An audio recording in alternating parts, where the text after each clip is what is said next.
आज हैंडल नहीं हो रही हैं, लेकिन कल हैंडल हो जाएंगी। अपने जो रुके हुए थे, जो हमको डेड एंड दिख रहा था कि आगे कोई रास्ता नहीं है, उसके तुलना में हमको ये दिखना शुरू हो जाता है कि आगे रास्ता है और हम उस रास्ते पे चलना शुरू हो जाते हैं, है ना।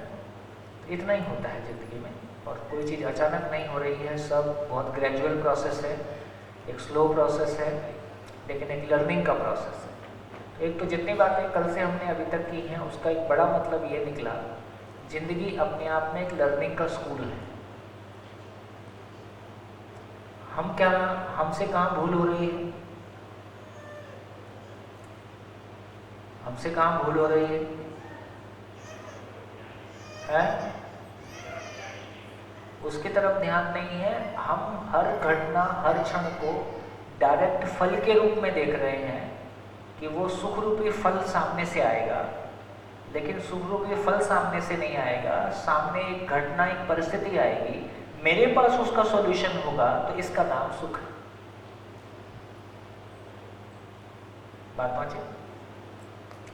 अभी हमारा जिंदगी को देखने का तरीका ऐसा है कि मेरी इतने की जॉब लग जाए, मेरा ये प्रमोशन हो जाए, मेरा घर ऐसा बन जाए। हमारा सुख, अधिकांश सुख हमारा फिजिकल चीज़ों के साथ है, या सामने वाला मेरा कहा मान ले, मेरे अनुसार चले तो मेरे को ठीक लगता है। जबकि जिंदगी में सुख का स्वरूप ऐसा है ना। सुख का स्वरूप कैसा है? इसका मतलब तो स्वीकृति किसके लिए?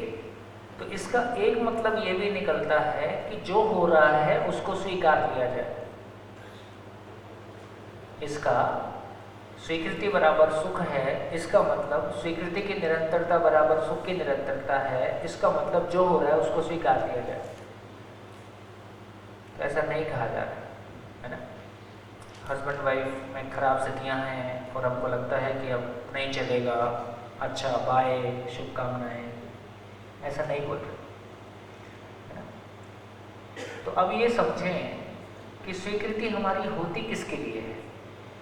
तो स्वीकृति हमारी व्यवस्था के लिए है कि अव्यवस्था के लिए? किसके लिए? अव्यवस्था के लिए स्वीकृति भाई, ये देखो, अरे स्वीकृति तो हमारी व्यवस्था के लिए है ना, अव्यवस्था के लिए स्वीकृति नहीं है। नहीं, थोड़ा 2 कदम और चल के देखते हैं। तो स्वीकृति हमारी व्यवस्था के लिए है। जैसे मेरा शरीर व्यवस्थित है, इसका क्या मतलब है? मेरा शरीर व्यवस्थित है, इसका क्या मतलब है? हेल्दी है। मेरा मन व्यवस्थित है, इसका क्या मतलब है? खुश है। तो मैं खुश रहूं, इसके लिए स्वीकृति है। मैं स्वस्थ रहूं, इसके लिए स्वीकृति है। और मेरा परिवार व्यवस्थित है, इसका क्या मतलब है? मेरा परिवार शिकायत मुक्त, अभाव मुक्त है ना, समाधान और समृद्धि के साथ है, इसके लिए स्वीकृति है। समाज के लिए, समाज व्यवस्थित है, इसका क्या मतलब है? समाज भय से मुक्त है, इसके लिए स्वीकृति है। और फाइनली प्रकृति में संतुलन के लिए स्वीकृति है। तो इससे समझ में आया कि शरीर का स्वस्थ रहना, शरीर का व्यवस्थित होना है। मन का हमेशा खुश रहना, मन का व्यवस्थित होना है। परिवार का हमेशा के लिए शिकायत मुक्त, अभाव मुक्त होकर जीना, ये परिवार का व्यवस्थित होना है। समाज का भय से मुक्त होना, ये समाज का व्यवस्थित होना है। और फाइनली प्रकृति में संतुलन होना, इससे ज़्यादा होता नहीं, इससे कम में चलता नहीं। तो इसका मतलब है हमको फैल के ये पता चला कि स्वीकृति व्यवस्था के लिए है, बीमार शरीर के लिए स्वीकृति नहीं है। लेकिन शरीर बीमार है और अब ये भी पता चलता है कि ये ठीक नहीं होगा। अब स्वीकृति कैसे होगा? शरीर बीमार है और मेरे को इलाज के प्रति स्वीकृति हो गया है कि अब ये ठीक हो जाएगा, फिर चाहे साल भर लगे। और यदि ठीक नहीं होगा तो फिर और आगे की स्थितियाँ हैं। यदि मेरी और आगे तक की क्लैरिटी बन गई है तब भी मैं उसके साथ खुश रह सकता हूँ, वहाँ भी स्थितियाँ हैं। तो फाइनली स्थितियाँ यही हैं कि यदि परिस्थितियाँ मुझको स्वीकार हो पाती हैं तो मेरे को ठीक लगता है। यदि कोई चीज़ हो रही है और मुझको स्वीकार नहीं है, ये मुझको बेचैनी पैदा करता है। तो ये भी कहा कि जो कुछ भी घटना है वो किसी नियम से हो रही है, और नियम समझ में आता है तो घटना की स्वीकार्यता बन जाती है ना। जैसे मैं छोटा सा एग्जांपल कभी मुझको याद आता है पुराना, हमारे एक दोस्त हैं, उनकी एक दिन रात को हम पहुंचे तो पता चला सब रोना गाना कर रहे थे, और उनकी मदर को कैंसर था, और ये था कि डॉक्टर ने बोला कि 2 महीने का मामला है। तो परिवार में बड़ा दुख था। 4 महीने बाद जब उनकी डेथ हुई तो परिवार में दुख नहीं था। क्यों नहीं था? क्योंकि 4 महीने में परिवार को ये स्वीकार हो गया कि अब इनका चले ही जाना उचित है, क्योंकि जितना कष्ट वो पा रही हैं और उसका कोई सॉल्यूशन नहीं है। जिस दिन 4 महीने पहले रोना गाना बहुत ज़्यादा था, जबकि वो जिंदा थी, आज वो चली गई हैं, तो घर में कोई रोना गाना नहीं है, सब कोई सुकून में है। क्यों ऐसा हुआ? क्योंकि घटना हमको स्वीकार हो गई कि अब यही घटना होना उचित है। तो इससे ये समझ में आता है कि कोई घटना सुख दुख का कारण नहीं है। घटना के प्रति हमारी स्वीकृति सुख दुख का कारण है। एक समय वो था जब मेरी अपनी ज़िंदगी में जॉब कैसे मिले इसके लिए हम कोशिश करते थे। हमारे समय में ये कंपनियां नहीं होती थी, ऑनलाइन बायोडेटा कंपनी में जाके देना होता था, तो कई जगह जाके बायोडेटा दे आते थे, या कुछ एजेंसीज होती थी। एक समय वो था कि जब जॉब कैसे छूटे इस चिंता में 3 महीने में 3 kg वेट लूज हुआ। जॉब कैसे छूटे, एक गृहस्थ व्यक्ति बच्चे के साथ, और जॉब कैसे छूटे इस बात की चिंता है। लोग बीवी बच्चे के साथ सोचते हैं कि जॉब कैसे स्टेबल रहे, हम ये सोच रहे हैं कि जॉब कैसे छूटे। इसका मतलब जॉब का मिलना भी सुख नहीं है, जॉब का छूटना भी दुख नहीं है, शादी होना भी सुख नहीं है, ना होना भी सुख नहीं है। तो मेरी स्वीकृतियां और अस्वीकृतियां ही सुख दुख हैं, और उसके साथ मेरी क्लैरिटी ही सुख दुख है। क्योंकि आज कोई चीज़ सुखद लग सकती है, ज़िंदगी में 10 साल बाद भी वो सुखद लगेगी कि नहीं लगेगी ये अभी पता नहीं है। तो इस सारी चर्चा से क्या निकल के आया? इस सारी चर्चा से क्या निकल के आया? है ना, अखबार में न्यूज़ आती है 200 मर गए, उसके बाद हम आलू का पराठा खा ही लेते हैं। कहूँ हमारे लिए न्यूज़ है, यूक्रेन में 500 लोग मर गए।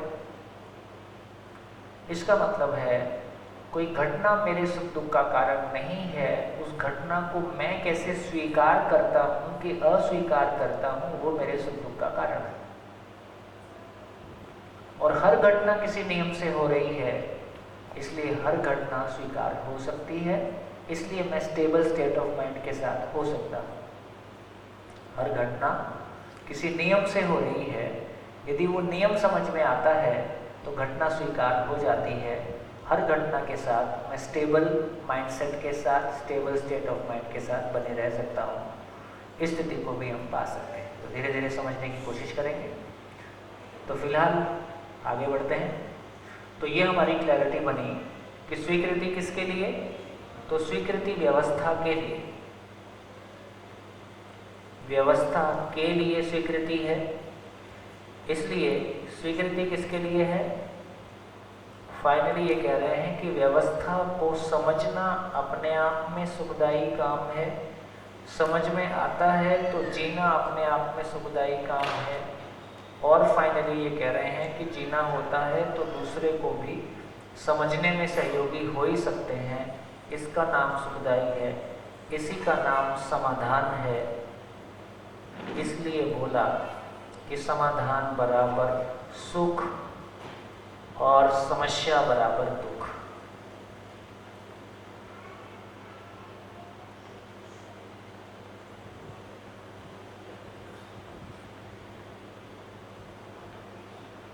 तो ये सुख दुख का डेरिवेशन हो गया। सुख क्या है? स्वीकृति। स्वीकृति किसके लिए? व्यवस्था के लिए। तो इसका मतलब है यदि व्यवस्था क्या है, किसी नियम से, और नियम समझ में आता है तो हर घटना हमको स्वीकार, हर घटना की समझ हमारे पास हो सकती है, हर घटना को हैंडल करने की हमारी योग्यता हो सकती है। ऐसा हो सकता है तो हम परिस्थितियों के प्रभाव से मुक्त होके अपने में स्टेबल स्टेट ऑफ माइंड के साथ हो सकते हैं। मेरा पीस ऑफ माइंड, मेरा सुख, मेरी पूंजी है, ये बाहर से प्रभावित ना हो, बाहर पे निर्भर ना हो, है ना, बाहर की मोहताज ना हो। तो मैं सुखी होकर, फिर बाहर से सुख मिला तो भी ठीक है, नहीं मिला, मेरे अनुकूल हुआ तो भी ठीक है, मैं समझ पाता हूँ कि ये क्यों ऐसा हुआ। इसलिए यहाँ पे ये बात बोल रहे हैं कि भ्रमित मानव कर्म करने में भी स्वतंत्र है, फल भोगने में भी परतंत्र है। पशु क्या है? पशु क्या है? देखो इवोल्यूशन, देखो कैसा है। इवोल्यूशन को देखो, कर्म करने,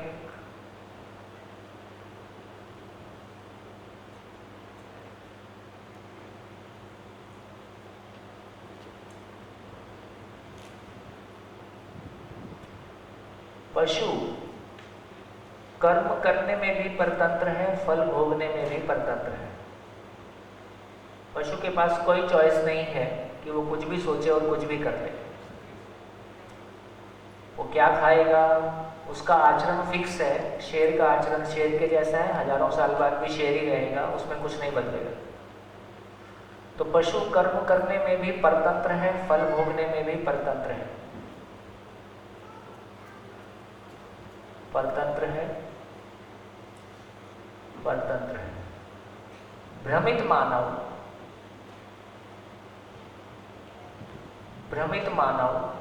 कर्म करने में स्वतंत्र है और फल भोगने में परतंत्र है। हम मानव की कुल फसावट कैसी है? मैं कर्म करने में स्वतंत्र हूं, जो चाहे वो कर्म कर सकता हूं। किसी को प्यार करूं, किसी का गला काटूं, दारू पीऊं, समाधि करूं, ध्यान करूं, तपस्या करूं, धंधा करूं, राजनीति करूं, है ना, जो चाहे वो कर्म करने के लिए मैं स्वतंत्र हूं, मुझको कोई नहीं रोकता। लेकिन फल कैसा आएगा? मेरी चाहना के अनुसार फल आएगा कि कर्म के अनुसार फल आएगा? तो कर्म के मामले में मैं स्वतंत्र नहीं हूं, फल के अनुसार कर्म आएगा, है ना। जैसे जहर खाना है कि नहीं खाना है, मेरी चॉइस है, और एक बार पेट में डाल दिया, अब क्या होगा? नहीं नहीं नहीं, गलती से डल गया, असर मत करना, है ना। अब कुछ नहीं हो सकता, अब उधर का नियम काम करेगा। तो इसका मतलब है कि मैं कर्म करने के लिए स्वतंत्र हूं, लेकिन एक बार कर्म कर दिया तो फल कैसा आएगा? कर्म के अनुसार आएगा। अब मेरी चाहना से वो कंट्रोल्ड नहीं है, कर्म के अनुसार आएगा। जागृत मानव जिसको बोल रहे हैं, जागृत मानव जिसको बोल रहे हैं, समझदार मानव जिसको बोल रहे हैं, वो कर्म करने में भी स्वतंत्र है, फल भोगने में भी स्वतंत्र है। तो पूरी इवोल्यूशन की जर्नी में इतना काम शेष है, बाकी काम नेचर में पहले से हो गया है।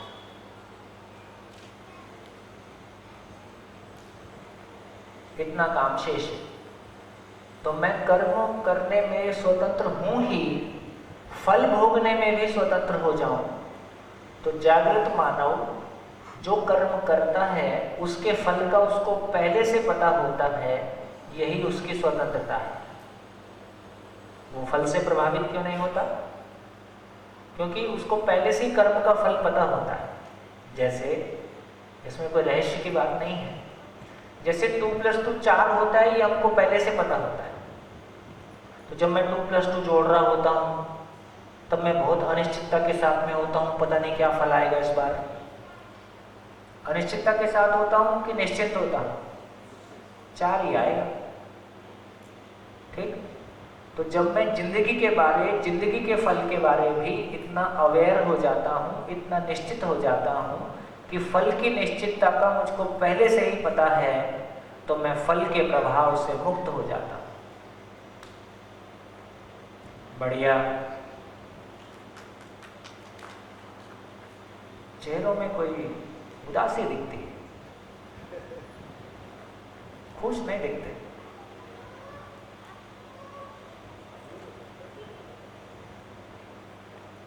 दबाव साफ लेके आए।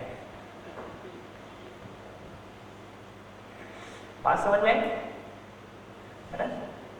तो ये क्लैरिटी बनती है कि कितनी यात्रा हमारी शेष है। तो इतनी यात्रा हमारी शेष है, अभी हम कर्म करने के लिए स्वतंत्र है, लेकिन फल के बारे में निश्चित नहीं है। फल की चिंता रहती है, फल कैसा आएगा, है ना? एक मशीन, एक मैकेनिक जब हमारी कार खराब हो जाती है तो हमको लगता है कि ठीक होगी कि नहीं होगी, हम अनिश्चित होते हैं। मैकेनिक बहुत कॉन्फिडेंट होता है, वो खोलता है, जो करना है करता है, ठोक पीट के दे देता है, जाओ हो गया, क्योंकि उसको मशीन का पता है, हमको मशीन का पता नहीं है। तो जिस मामले में हमको पता है उस मामले में हम निश्चिंत होते हैं। जैसे कि मैंने एग्जांपल दिया कि किचन में जाके, कोई भी दुनिया में कोई भी किचन है, हमको पता है किचन में क्या सामान होता है, हम खाना बनाने के लिए कॉन्फिडेंट है। लेकिन जिंदगी का खाना बना सकें, उस पर है ना खुश, है ना, सुखरूपी डिश तैयार हो हमेशा, उसके लिए हमारी क्लैरिटी नहीं है। तो ये क्लैरिटी हमारी होने से हम फल के लिए भी निश्चिंत हो जाते हैं। तो इतनी हमारी यात्रा शेष है। तो इसके लिए बोला कि बेसिकली व्यवस्था के लिए स्वीकृति है, अव्यवस्था के लिए स्वीकृति नहीं है। और प्रॉब्लम क्या है? व्यवस्था की समझ नहीं है। व्यवस्था की समझ नहीं है। क्या व्यवस्था की समझ नहीं है? शरीर को क्यों स्वस्थ रखना है ये पता नहीं है। कितना पैसा कमाने से सुखी हो जाऊंगा ये भी पता नहीं है। शरीर को क्यों स्वस्थ रखना है ये भी पता नहीं है। कितना पैसा कमा के सुखी होऊंगा ये भी पता नहीं है। और मेरे भीतर जो कुछ चलता है, मेरे भाव और विचार में जो कुछ चलता है, ये हमेशा सुखदायी कैसे चले ये भी पता नहीं है। और दूसरे के मन में जो चलता है ये कैसे ऐसा चलता है ये भी पता नहीं है। बात ध्यान में आई? यदि मेरे को इस मशीन का पता है, तो यदि मेरे को ये पता है कि मेरे भीतर जो भाव और विचार चलता है, शरीर स्वस्थ रहे, ये चाहत किसकी है? शरीर की है कि मेरी है? मेरी है। कितना पैसा कमाना है कि नहीं कमाना है ये कौन तय करता है? मैं ही तय करता हूं। मैं मेल हूं कि फीमेल हूं ये कौन पहचानता है? ये मैं ही पहचानता हूं। शरीर स्वस्थ है कि बीमार है ये कौन पहचानता है? मैं ही पहचानता हूं। मुझको अच्छा लग रहा है कि खराब लग रहा है ये कौन पहचानता है? मैं ही पहचानता हूं। ये मैं कहाँ है? जब मैं कहता हूं कि मेरा शरीर है, इसका मतलब मैं शरीर नहीं। मैं कहता हूं ना मेरा शरीर है, मेरा शरीर है मतलब मैं शरीर से अलग हूं। ये मैं नाम की चीज कहाँ है? और इसमें ये भाव और विचार की धारा कैसे बह रही है? और खाना खाने से जो ऊर्जा मिलती है वो सीमित है कि असीमित है? बोलते जाओ। और जो सोचने की ताकत है वो सीमित है कि असीमित है? इसका मतलब खाना खाने से आती है कि नहीं आती है? सोचने की ताकत खाना खाने से आती है कि नहीं आती है? आ रही है। फिर से पूछता हूं, लॉजिक लगाते जाओ। खाना खाने से मिली ऊर्जा सीमित है कि असीमित है? सीमित। सोचने की ताकत सीमित है कि असीमित है? इसका मतलब खाना खाने से आती है।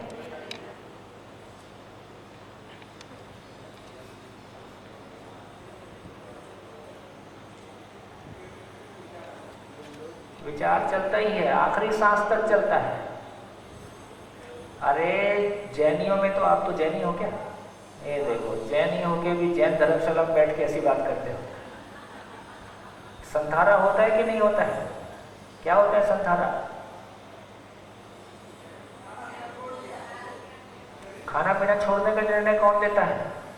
मैं लेता हूं कि शरीर लेता है? मैं लेता हूं। और संधारा क्यों करता हूं?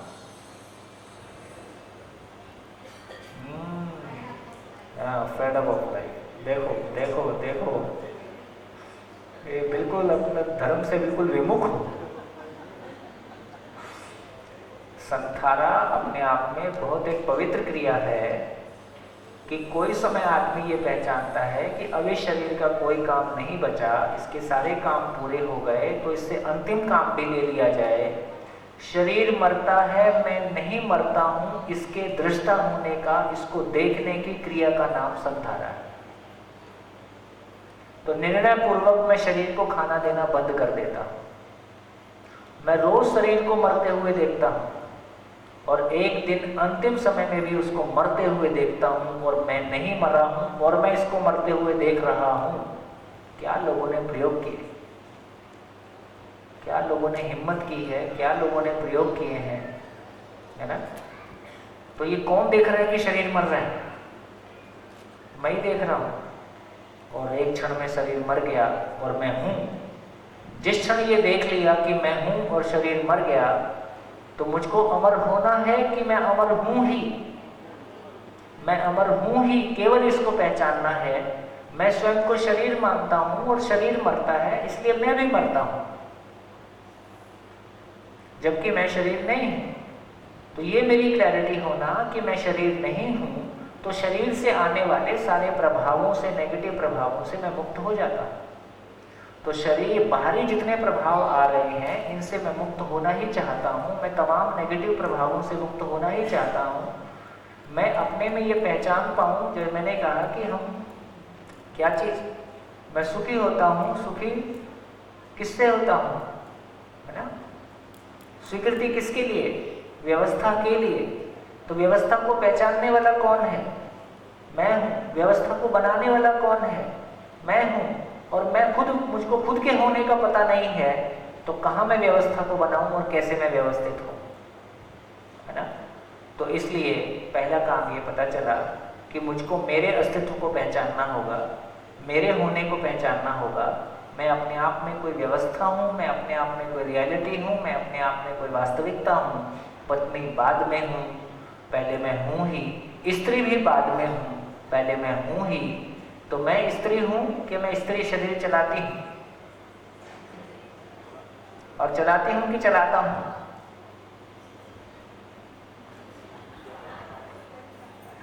चलाती तो बाद में हुई, पहले तो मैं था ही।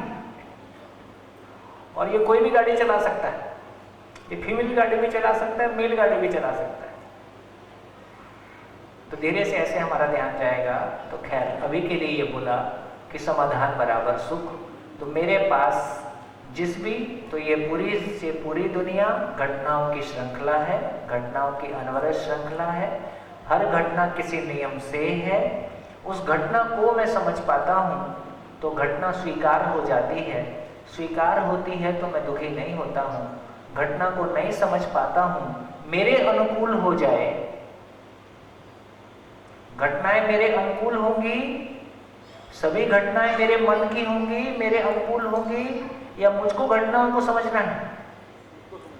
घटना अपने नियम से हो रही हैं, वो आपके और मेरे अनुकूल नहीं होती है, वो किसी के अनुकूल भी नहीं होती है, किसी के प्रतिकूल भी नहीं होती। घटना किसी के अनुकूल या प्रतिकूल होती है कि घटना किसी नियम से होती है? तो घटना किसी नियम से होती है, वो किसी के अनुकूल या प्रतिकूल नहीं होती है। अनुकूल और प्रतिकूल घटना कैसे हो जाती है? मोहवश, लोभवश, कामवश, काम, क्रोध, लोभ, मोह, मद, मात्सर्य के कारण किसी घटना को मैं मेरे अनुसार चाहता हूं, वैसा नहीं होता है। फिर मैं रोता गाना कर सकता हूं। तो मेरे पिताजी चले गए, मेरी माँ चली गई, मेरी पत्नी चली गई, लेकिन उसको नहीं जाना था। वो क्यों चली गई? तो घटनाएं मेरे अनुसार नहीं हो सकती, घटनाएं किसी नियम के अनुसार ही होती है। तो घटनाओं के साथ, घटनाओं के नियम को समझ के मैं घटनाओं को स्वीकार सकता हूँ, या समझ में ना आने से रोना गाना कर सकता हूँ। बढ़िया बात पहुँच रही? कितने लोगों को पहुँच रही? हाथ उठाओ, कौन बोल के बताएगा? बोल के बताएगा, ऐसा मत करो यार। हाँ, कौन बोल के बताएगा? हाँ, गुड, बोलो। स्वीकृति है वो व्यवस्था के लिए है। तो अगर हमको व्यवस्था समझ में आती है तो हमको जीना समझ में आता है। तो इसमें मुझे ये समझ में आया कि जैसे कि अभी व्यवस्था के बारे में पता नहीं है, तो व्यवस्था के बारे में पता नहीं है तो शरीर के बारे में भी हमको पता नहीं है कि उसको कैसे अच्छा रखना है, तो क्यों अच्छा रखना है, और कितना पैसा कमाना है इसके बारे में भी पता नहीं है, और स्वयं के बारे में भी पता नहीं है, और सम्मान कैसे पाना है ये भी पता नहीं है, सुख कैसे पाना है ये भी पता नहीं है, जिंदा रहना है कि जीना है ये भी पता नहीं है। इसके बाद भी हंस लेते हो, क्या बुरा? जिंदगी का कोई एड्रेस अपने पास है ही नहीं, उसके बाद भी हंस लेते हैं, क्या बुरा? फिर चाहे म्यूजिक का सहारा है उसको भी धन्यवाद। तो ये सब चीजों का सहारा तो रहेगा ना, तब तक क्या करोगे? तो कभी म्यूजिक का सहारा है, कभी घूमने फिरने का सहारा है, कभी खाखरा पापरा है ना, मनोरंजन, यही सब। समझ में आया कि इसीलिए स्वीकृति नहीं है सारी चीजों के प्रति, कभी होती कभी नहीं। अनिश्चितता बनी हुई है कि अब क्या हो जाएगा, कुछ नहीं पता। जी जी, और क्लियरिटी नहीं है। तो अब मेरे को ये पहचानना है कि व्यवस्था क्या है, इसके बारे में मुझे देखना पड़ेगा। तो मैं तो व्यवस्था और व्यवस्था के साथ समाधान, तो अभी व्यवस्था शब्द नेचर के लिए इस्तेमाल हो रहा है कि अस्तित्व में जो कुछ भी है, नेचर में जो कुछ भी व्यवस्था है वो किसी नियम से है। तो मेरे भाव और विचार का भी कोई नियम है ना, ये सब कुछ किसी नियम से चल रहा है और मेरे को उसका नियम नहीं पता है। तो गाड़ी वाले को, मैकेनिक को गाड़ी का नियम पता है तो गाड़ी को ऑपरेट करता है, हमको किचन का नियम पता है तो हम किचन को ऑपरेट कर लेते हैं, हमको धंधे का नियम पता है, थोड़ा धंधा ऑपरेट कर लेते हैं, लेकिन जिंदगी का नियम नहीं पता है तो भाव और विचार हम ऑपरेट नहीं कर पाते। तो अस्तित्व के नियम की जानकारी ही समाधान है, इसी नियम से हो रही है, नियम से होती है। इसलिए समस्त अस्तित्व को समझना ही मेरा समझकर जान पाना और उसके साथ स्वीकृत होकर जीना ही। हाँ, तो घटनाएं मेरे को सुख दुख देने नहीं, कितनी घटनाओं को मैं हैंडल कर सकता हूँ और कितनी घटनाओं को मैं हैंडल नहीं कर पाया। तो जो नहीं कर पाया वो मेरा इवोल्यूशन, मेरी जर्नी बाकी है। जो मैं कर पाया वो मेरी जर्नी बढ़िया हो गई। तो अपनी स्थिति को पहचानने के लिए घटनाएं आईना है, अपनी स्थिति को पहचानने के लिए घटनाएं आईना है, ताकि मैं और ग्रो कर सकूं। और इस शरीर यात्रा में बोले खाली हाथ आएगा, खाली हाथ जाना है, तो भैया काय को वस्ते से कराने आए फिर? तो ना खाली हाथ आना है ना खाली हाथ जाना है। ये जो अपने में कैपेसिटी बिल्डिंग है, ये जो अपने में समझ की पूंजी है, ये अपने में जो स्टेबिलिटी है, मैं स्टेबिलिटी को पाना चाहता हूँ और 2 कदम आगे अपनी यात्रा पूरी करता हूँ या स्टेबिलिटी को पाके जाता हूँ। वो स्टेबिलिटी मेरे साथ रहता ही है ना। तो मैं ऐसी पूंजी कमाना चाहता हूँ जो हमेशा मेरे साथ रहती है ना। उस पूंजी की कमाई मेरी एक्चुअल कमाई है, बाकी साथ में है ही। जागृत मानव का फल के प्रति निश्चितता का या उसके फल के स्वतंत्रता का कारण है उसका नियम के साथ हारमोनी में होना है, अस्तित्व के नियम के साथ हाँ, हारमोनी में होना। बस। तो मैं भी अगर नियमों को समझकर जीने लग जाऊं तो फल के प्रति आशंका नहीं रहेगी। बस इतना ही काम है। देखो, फाइनल पिक्चर आपके सामने कंसेप्ट के रूप में आ गया है ना। फाइनल पिक्चर इतना ही है। अब इस पिक्चर को हजम करने में, इस पिक्चर को, पूरी पिक्चर को देखने में और अपने में डाइजेस्ट करने में जो समय लगता है वो लगता ही है। उसमें हर एक की यात्रा अपनी अपनी। बढ़िया। तो देखिए, पूरी चर्चा में फाइनली क्या निकल के आ गया कि समाधान बराबर सुख और समस्या बराबर दुख। इतना ही खेल है पूरा जीवन। तो पूरा जीवन इतना ही खेल है कि समाधान बराबर सुख, जो हमने शुरू में चर्चा किया था कि हम समस्याओं से दुखी नहीं होते, समाधान का ना होना हमारी पीड़ा है। समाधान बराबर सुख है, समस्या बराबर दुख है। यहाँ तक पहुँचे। अभी तक सुख दुख किसको मान रहे थे? अभी तक सुख दुख किसको मान रहे थे? है ना। देखो, सुख दुख के बारे में हमारे कॉन्सेप्ट कैसे हैं।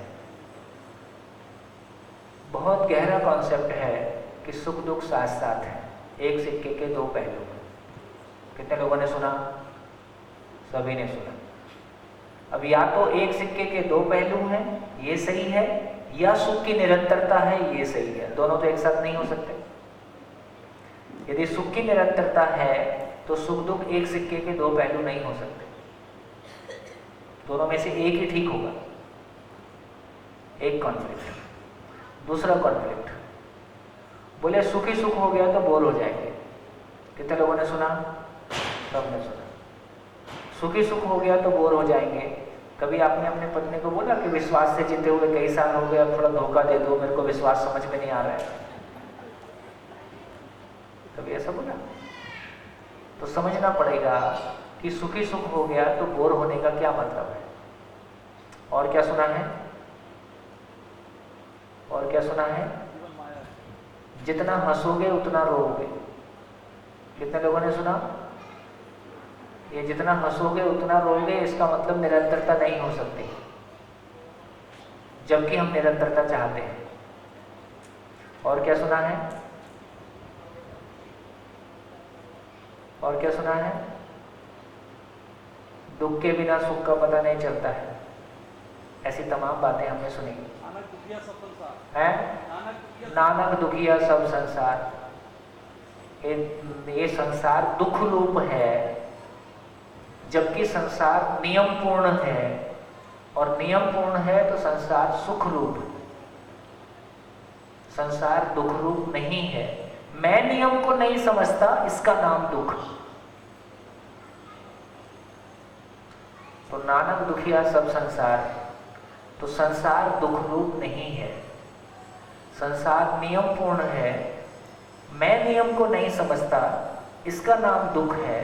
तो मेरी समझ में कमी का नाम दुख है, संसार दुख रूप नहीं है।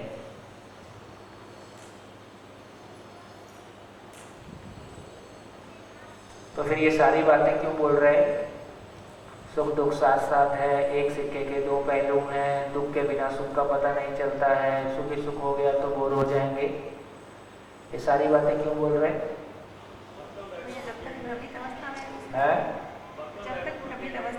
तो जब तक हम स्वयं को शरीर मानते हैं, भ्रमित होने का भी और कोई मतलब नहीं है।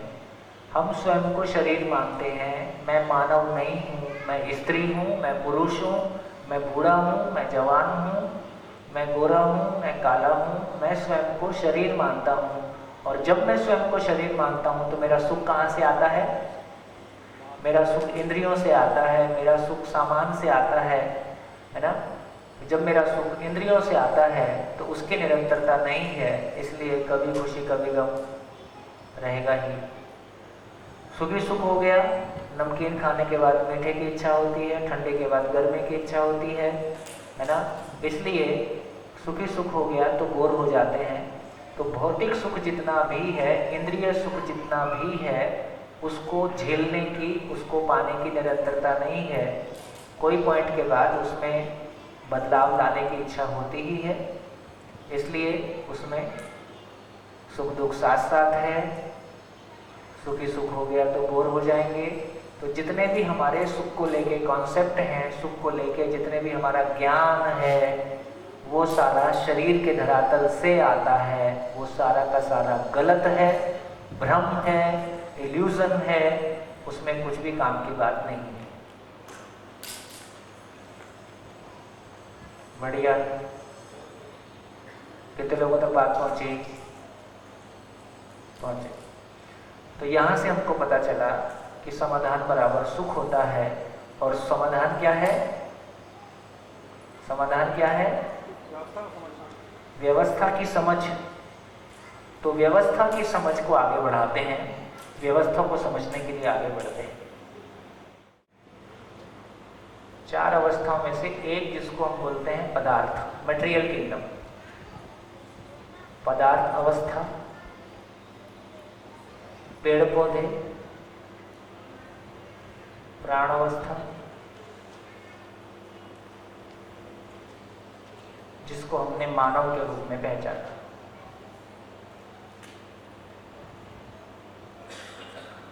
मानव रहता है तो किसी परिवार में ही पैदा होता है। पूरी धरती के सारे परिवारों को एक साथ बोले तो समाज है। समाज ठीक से चले इसके लिए हमने कुछ मानवकृत व्यवस्थाएं बनाई हैं, मैन मेड व्यवस्थाएं बनाई हैं। उनको क्या बोलते हैं? उसको हम एजुकेशन सिस्टम बोल रहे हैं, हेल्थ बोल रहे हैं, उसको हम न्याय जस्टिस बोल रहे हैं, उसको हम अपना लोकतंत्र बोल रहे हैं, शासन व्यवस्था बोल रहे हैं, धर्म बोल रहे हैं, बाजार बोल रहे हैं, और पूरा ये विश्व की तमाम व्यवस्थाएं बोल रहे हैं, यूएनओ बोल रहे हैं। ये बहुत सारी व्यवस्थाएं हैं जो हमारी बनाई गई। मानव को देखना शुरू करते हैं, नीचे देखना शुरू करते हैं। हाँ जी, मैं चलते जाऊँ कि रुकूं? ये सब आप लिखो ही खूब मत, बहुत यूट्यूब में बहुत मटेरियल पड़ा है, सब आपको मिल जाएगा। नहीं भी लिखेंगे तो कोई खास बात नहीं। मानव को देखें तो मानव किसी परिवार में पैदा होता है, और जैसे जैसे बच्चा बड़ा होता है उसको लगता है कि परिवार उसको समझता नहीं है, और माँ बाप को लगता है कि इसने सुनना बंद कर दिया है।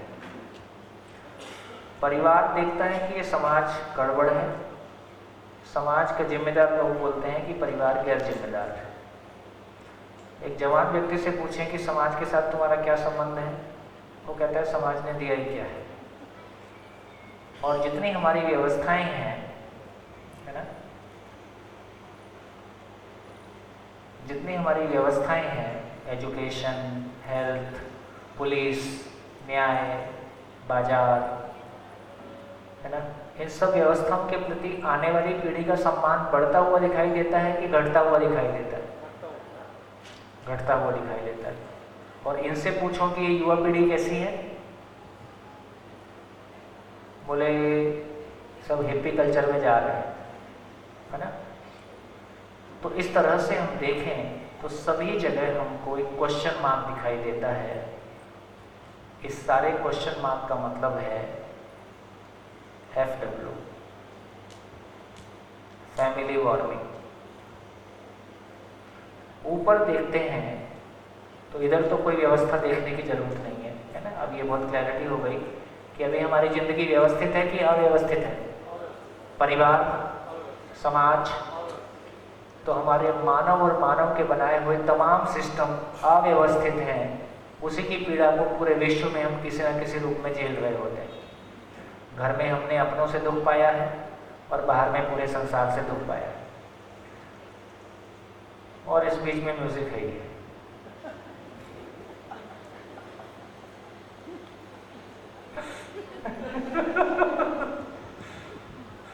नहीं, को बीच में थोड़ा बहुत मजाक तो करना पड़ेगा। अब इतनी सीरियस बात में कैसे चलेगा?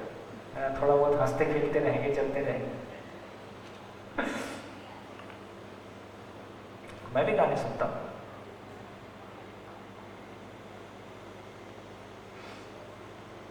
तो ऊपर देखें तो ये भी समझ में आया कि जैसी भी मिट्टी होती है, देखो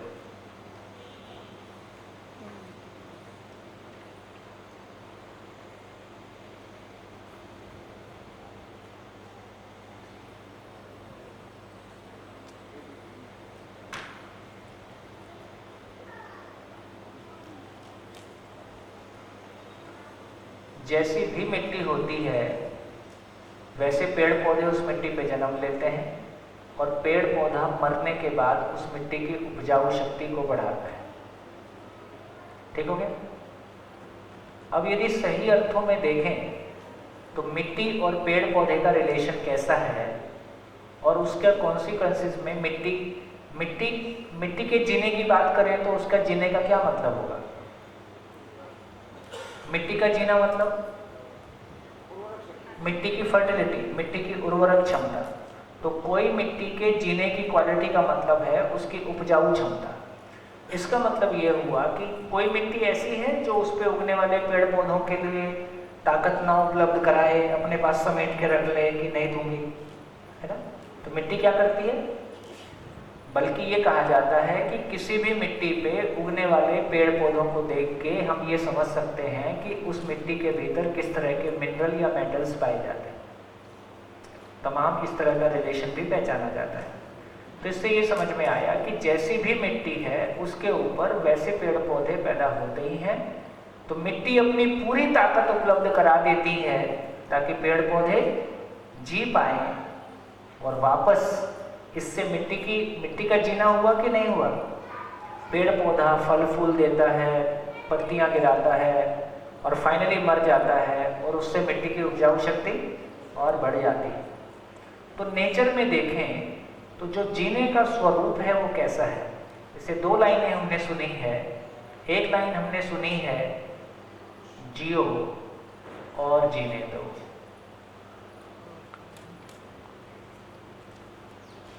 नेचर में देखने गए तो हमको दूसरा भी दिखाई देता है, जीने दो और जियो। नेचर में कैसा दिखता है? पहले वाला, दूसरे वाला? तो मिट्टी ने पेड़ पौधे को जीने दिया, जिसके फलस्वरूप मिट्टी का जीना हो गया। मिट्टी ने पेड़ पौधे को जीने के लिए अपनी पूरी ताकत उपलब्ध करा दी।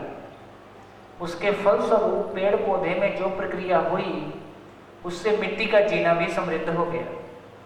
तो जीने देना ही जीना है। क्या समझ में आया? जीने देना ही जीना है, बाकी खाना पीना है। तो हम दूसरों के जीने के लिए कितना सहयोगी हुए, ये मानव के जीने का मतलब है।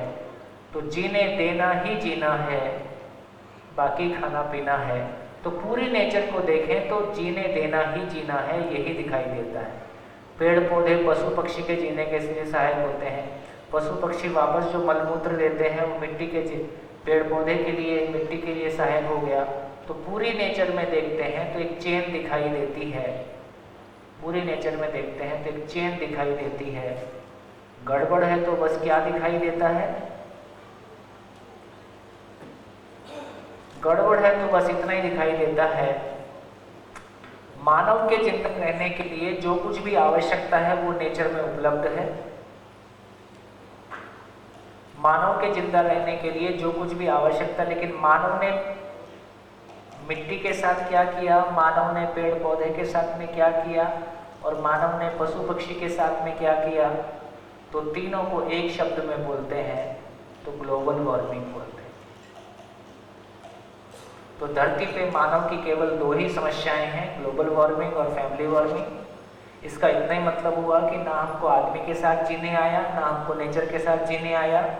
आदमी को भोग करना आया और नेचर को भोग करना आया। आदमी का शोषण किया और नेचर का शोषण किया, अपनों से दुख पाया, यहीं तक हम पहुंचे।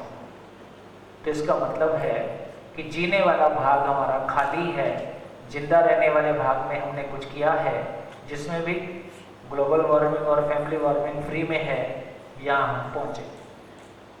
तो ये कैसी स्थिति है? तो ये व्यवस्था है कि अव्यवस्था है? तो मानव की एंट्री जहाँ से शुरू होती है वो विलेन टाइप, फिल्म में विलेन आता है, तो विलेन क्या आती है, सब इधर उधर हो जाता है। तो अभी की स्थिति ऐसी है। तो इसका मतलब है, तो हमको व्यवस्था को समझना है तो मानव के पास जाने का कोई फायदा नहीं है, लेकिन नेचर को देख के व्यवस्था को समझते हैं। नेचर के पास गए तो मटेरियल का, जैसे हमको लोहे पे विश्वास ज़्यादा है कि आदमी पे विश्वास ज़्यादा है? लोहे। कितना अच्छा लगता है ना? और क्या, घर में एक दूसरे को बोल सकते हैं तुम तो लोहे जैसे भी नहीं, तो कम से कम लोहे पे भरोसा कर सकते हैं, है ना? तो हम लोहे पे भरोसा कर पाते हैं, हमेशा कर पाते हैं। ऐसा क्यों है? नेचर, क्या नेचर? हम लोहे पे भरोसा कर पाते हैं, एल्युमिनियम पे भरोसा कर पाते हैं, गोल्ड पे भरोसा कर पाते हैं। गोल्ड हमेशा गोल्ड ही होता है ना? ऐसा हम भरोसा क्यों कर पाते हैं? फिक्स्ड है। क्यों फिक्स्ड है? उसका आधार क्या है? क्या नियम है उसमें? उसका जो मटेरियल फॉर्म है, मटेरियल फॉर्म में बेसिक कंपोनेंट क्या है? तो बेसिक कंपोनेंट जाएंगे तो एटम है। तो हमको ये पता चला कि लोहे का एटम चांद पे मिलेगा कि मंगल पे मिलेगा, लोहे का एटम ही होगा, उसका इलेक्ट्रॉनिक कॉन्फ़िगरेशन वो ही रहेगा। इसका मतलब है एक लोहे के एटम का मतलब है fixed number of atomic particle, जो हमेशा उतना ही रहता है, उसकी संख्या उतनी ही रहती है। इसको हम मात्रा बोलते हैं, मास बोलते हैं। तो इसका मतलब है कि जितना भी मटेरियल किंगडम है, जितना भी पदार्थ है, उसमें आचरण की निश्चितता है, और आचरण की निश्चितता का आधार उसका एटम है। एटम में निश्चितता का आधार मास है, मात्रा है। तो हमको पता चला कि मटेरियल किंगडम के प्रति हमको विश्वास क्यों है, क्योंकि उसके आचरण की निश्चितता है। चलो, पेड़ पौधे के प्रति हम विश्वास कर पाते हैं? पेड़ पौधे में आचरण की निश्चितता है, पका हुआ आम मीठा ही मिलेगा, पका हुआ आम कड़वा निकल जाए ऐसा नहीं हो सकता है। नीम ही मिलेगा। तो पेड़ पौधे के आचरण के प्रति हमको विश्वास कैसे हो पाता है ना? जैसे पदार्थ के मूल में उसका एटम है, तो पेड़ पौधे के मूल में उसका बीज है। जैसा बीज होगा वही पेड़ होगा, वही फल होगा, वही उसका गुणधर्म होगा। उस बीज से फिर वही पेड़ दोबारा आएगा, वही फल होगा। तो पेड़ पौधे को देखें तो बीज विधि से पेड़ पौधे के आचरण की निश्चितता है। हम पेड़ पौधे के प्रति विश्वास कर पाते हैं, है ना, कि हर पेड़ पौधा अपने गुण के साथ ही होगा, हम भरोसा कर पाते हैं। पशु पक्षी में भरोसा कर पाते हैं कि नहीं? तो शेर ही होगा। गाय कितनी भी, कोई गाय सीधी भी होती है, कोई गाय थोड़ा सा नेचर से, लेकिन वो ऐसा नहीं करेगी कि मार के खा ले आपको, है ना। तो गाय मर जाएगी, मांस नहीं खाएगी, शेर मर जाएगा, घास नहीं खाएगा। पूरे विश्व में नहीं अमेरिकन गाय मांस खा लेती है, ऐसा नहीं मिलेगा। नहीं अमेरिकन शेर शाकाहारी होता है, ऐसा नहीं मिलेगा। इसका मतलब ये हुआ कि पूरे नेचर में देखें तो पशु अपने आचरण के साथ है, और पशु के अपने आचरण के लिए जो निश्चितता है उसका आधार क्या है? पशु में आचरण की निश्चितता का आधार क्या है? तो वंश हो गया। शेर का बच्चा शेर ही होता है, उसका आचरण शेर का ही होता है। बकरी का बच्चा बकरी होता है, उसका आचरण बकरी का ही होता है। तो पशु पक्षी में हमने देखा कि वंश के अनुसार उनके आचरण की निश्चितता है। पेड़ पौधे में देखा तो बीज के अनुसार उनके आचरण की निश्चितता है। मटेरियल किंगडम में देखा तो एटम के अनुसार उनके आचरण की निश्चितता है। ये तीनों जगह में हमको प्रकृति में व्यवस्था को समझने गए। हम क्या कर रहे हैं? हमको समझ में आया कि सुख क्या है, व्यवस्था को समझना सुख है। तो हम पूरी प्रकृति में समझने की कोशिश कर रहे हैं कि पूरी प्रकृति में यदि इतनी हार्मनी है, आपस में इतना सामंजस्य है, तो मानव में सामंजस्य क्यों नहीं है? हमने क्यों अपनों से दुख पाया? पूरे नेचर में कोई किसी से दुख नहीं पा रहा है। चींटी का भी अस्तित्व है, हाथी का भी अस्तित्व है, आम का पेड़ भी हजारों साल से है, नीम का पेड़ भी हजारों साल से है। सारे पशु पक्षी अपने अपने अस्तित्व के साथ हैं, अपनी अपनी भूमिका के साथ हैं, है ना। इनमें आपस में कोई एग्जिस्टेंस दिखाई देता है। मानव में जो अपने ही खून के रिश्ते के लोग हैं, इनमें ही क्यों आपस में द्वेष दिखाई देता है? इसको समझने के लिए हम नेचर में गए तो हमको पता चला कि जो एटम है, जो पदार्थ है, वो मात्रा विधि से उसके आचरण की निश्चितता है। पेड़ पौधे में बीज विधि से उनके आचरण की निश्चितता है। पशु पक्षी में वंश विधि से उनके आचरण की निश्चितता है। और मानव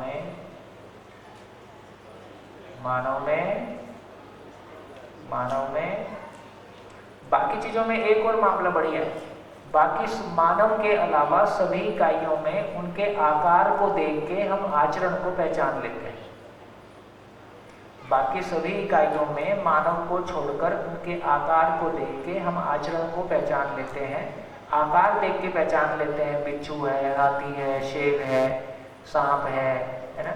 उसके आधार पर उसका आचरण कैसा होगा ये भी पहचान लेते हैं। मानव को भी उसके आकार को देख के पहचान लेते हैं। अभी मानव है, भैंस नहीं है ना। हमको मानव देखने से पहचान में आ जाता है। आचरण किसका करेगा? आचरण किसका करेगा? तो शेर का भी कर सकता है, बिच्छू का भी कर सकता है, हाथी का भी कर सकता है, आचरण किसी का भी कर सकता है। तो मानव के आचरण के बारे हमारी निश्चितता नहीं है। हमने दुख पाया तो किससे, हमको डर किससे है? हमको मानव से डर है कि शेर से डर है ना? तो यहाँ पे आके पता चला कि मानव में आचरण की निश्चितता नहीं है। और दूसरों को छोड़ दीजिए, हम खुद के आचरण पे आ जाएं। मेरे को स्वयं से कैसे आचरण की अपेक्षा है, मैं स्वयं के आचरण से कैसे आचरण की अपेक्षा करता हूँ। मेरा आचरण कैसा हो, निश्चित हो कि अनिश्चित हो? निश्चित हो। मैं दूसरों से कैसे आचरण की अपेक्षा करता हूँ, निश्चित हो कि अनिश्चित हो? तो मेरे को स्वयं से भी एक निश्चित आचरण की अपेक्षा है, दूसरों से भी एक निश्चित आचरण की अपेक्षा है। निश्चित आचरण मतलब एक ऐसा आचरण जो हमेशा मेरे लिए और सभी के लिए सुखदायी हो। एक ऐसा आचरण जो हमेशा मेरे लिए सुखदायी हो, मेरा आचरण मेरे लिए दुखदायी ना हो। हमने अपनों से दुख पाया कि अपने आप से ज़्यादा दुख पाया? अपने आप से ज़्यादा दुख पाया। मेरे भाव और विचार में जो नेगेटिविटी है वो मेरे लिए ज़्यादा दुख का कारण बनती है। सामने वाले ने एक बार दुख दिया था और मैंने हजारों बार दुख पाया है ना? इससे हमारी ये क्लैरिटी बनी कि बेसिकली मेरे खुद का आचरण ही अनिश्चित है और मैं उस अनिश्चित आचरण के कारण ज़्यादा दुख पाता हूँ। तो मेरे को अपेक्षा अपने आप से भी निश्चित आचरण की है, दूसरों से भी निश्चित आचरण की है। ये मेरी अपेक्षा है। कैसे होगा? कैसे होगा? चीज की निश्चितता है। हर मानव में क्या चीज की निश्चितता है? कहीं से तो तार पकड़ में आए है?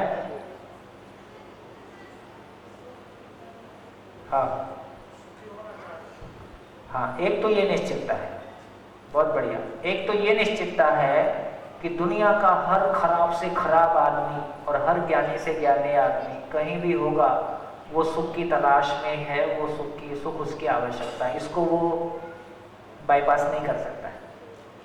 ये तो एक इनहेरेंट है जो नेचुरल है ना? एक और चीज़ है जो जिसको हम तार पकड़ के चल सकते हैं। हर आदमी जैसा मानता है वैसा जीता है। हर आदमी जैसा मानता है वैसा जीता है ना? वो किसी को दोस्त मानता है तो उसके साथ दोस्त जैसा जीता है, किसी को दुश्मन मान लेता है तो दुश्मन के जैसा जीता है, वो अपने आप को स्त्री मान लेता है तो स्त्री के जैसा जीता है, वो पुरुष मान लेता है तो पुरुष के जैसा जीता है, सीईओ मान लेता है तो सीईओ के जैसा जीता है, जैसा मान लेता है। हिंदू मान लेता है, मुस्लिम मान लेता है, जैन मान लेता है, बौद्ध मान लेता है, जैसा मानता है वैसा जीता है। इसका मतलब एंकर कहाँ डाला जाए? एंकर कहाँ डाला जाए? उसके मानने पे एंकर डाला जाए। यदि उसका मानना एग्जिस्टेंशियल हो जाए तो उसका जीना भी नेचुरल हो जाए। बस एक ही आशा की किरण है। अभी उसका मानना कैसा है? जिंदा रहने के आधार पर स्वयं को शरीर मानते हुए अभी उसका मानना है। तो शरीर मानते हुए अब जो इंद्रियों से सुखी होना है, रूप बल धन पद से सुखी होना है ना, अब जो झंझट करना है करेगा। इसका मानना प्रकृति सहज हो जाए, इसका मानना यदि नेचुरल हो जाए तो इसका आचरण भी नेचुरल हो जाए। देखो, नेचर में जितनी भी इकाइयां हैं उनका एक नेचुरल बिहेवियर है। लोहे का आचरण नेचुरल है, शेर का आचरण नेचुरल है। तो नेचर में जितनी भी एंटिटीज हैं उनका बिहेवियर भी नेचुरल है। मानव एकमात्र एंटिटी है जिसका होना नेचुरल है लेकिन उसका बिहेवियर नेचुरल नहीं है। क्यों नेचुरल नहीं है? क्योंकि उसका मानना नेचुरल है कि अननेचुरल है? उसका मानना अननेचुरल है क्योंकि वो शरीर नहीं है और वो स्वयं को शरीर मान के जीता है। जो वो नहीं है वो खुद को मान के जीता है ना? इसलिए बस एक ही आशा की किरण है कि उसका मानना नेचुरल हो जाए तो उसका जीना भी नेचुरल हो जाए। तो क्या करें?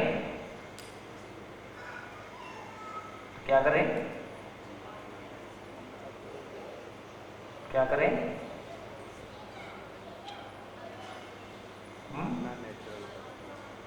Mike mike mike. देखो ये पूरी प्रक्रिया ना कोई डायरेक्ट सॉल्यूशन देने की नहीं है, आपके भीतर वो थॉट प्रोसेस को इवॉल्व करने की है। कौन सी वाली प्रक्रिया है ये? क्या प्रक्रिया अपना रहे हैं आपके साथ? आपको कोई उपदेश दे रहे हैं, आपको ऐसा करना चाहिए, आपको ऐसा नहीं करना चाहिए, ऐसा कुछ बोल रहे हैं? क्या कोशिश कर रहे हैं कि विचार लाइन पे लग जाएंगे तो चप्पल अपने आप लाइन में लग जाएगी।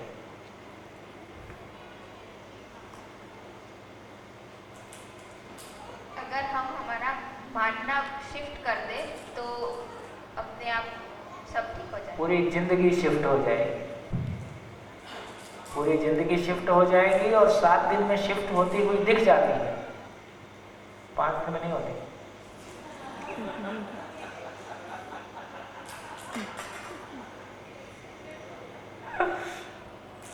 हो जाती है, बहुत लोगों की होते हुए देखते हैं, हमारी खुद की भी हुई है।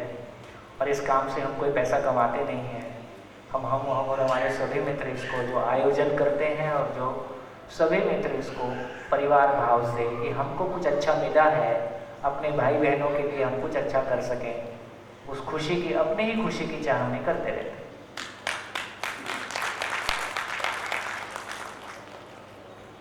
बढ़िया। हाँ बेटा। सर एक क्वेश्चन था कि जैसे कि एक आध दिन में जो कॉन्वर्जेशन आफ्टर ये सेशन के बाद हुई है और सेशन के दौरान भी जो डिस्कशन हुई है, उसमें मेरा रियलाइजेशन ये है कि जो बड़े लोग हैं पोस्ट 35 से ऊपर वाले या फिर 40-50 जितने ज़्यादा एज हो रही है, they have a very positive view point of the marriage और the relationships rather than our generation, because हम लोगों ने जितनी बात करी है उसमें यही बात की है कि हमने खराब रिलेशनशिप्स देखे हैं पेरेंट्स के, इनके उनके, तो इसलिए हमारा भी एक नेगेटिव अप्रोच है। बट सर तो हम ये मान के अगर चलते हैं कि पहले के relationships were on the positive side and अभी वाले नेगेटिव साइड पे आ रहे हैं, तो उसके अंदर जो शिफ्ट आया है मानने का, उसका रीजन क्या है? बहुत बढ़िया। देखो तारा कितना बढ़िया पकड़ा, बहुत बढ़िया तार पकड़ा है कि अब ये तो समझ में आ गया कि जैसा मानता है वैसा जीता है। ये पुराने वाले हमको तो लग रहा है दुखी हैं, पर वो फिर भी बोल रहे हैं नहीं ठीक तो यही है ना। इसका मतलब ये हुआ कि पुराना जो मानना था वो आस्था के आधार पे था। वो बोले, किसी ने कहा, बोले रिश्ते ऊपर तय होते हैं, सुना है कि नहीं? किसी ने बोला कि रिश्ते तो ऊपर तय होते हैं, तो दूसरे ने कहा इसका मतलब काम तो ऊपर भी ठीक नहीं चल रहा है।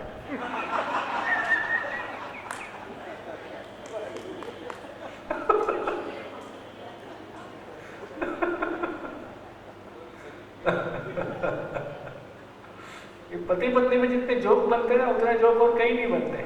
क्यों ऐसा होता है? और बड़े गजब के कॉमन सेंस वाले जोक बनाते हैं। क्यों ऐसा होता है?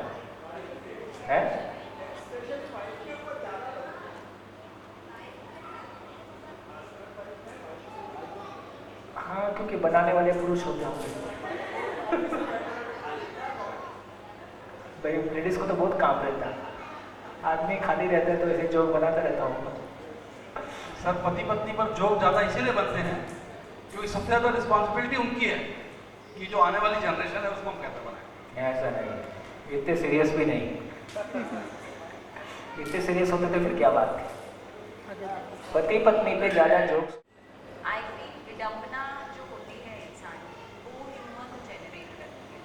एंड पति पत्नी एक ऐसा रिश्ता है जिसके अंदर खट्टा मीठा बहुत ज़्यादा ही है, तो उसके अंदर बहुत सारा एक मटेरियल भी मिलता है, रस भी मिलता है to make that humour possible.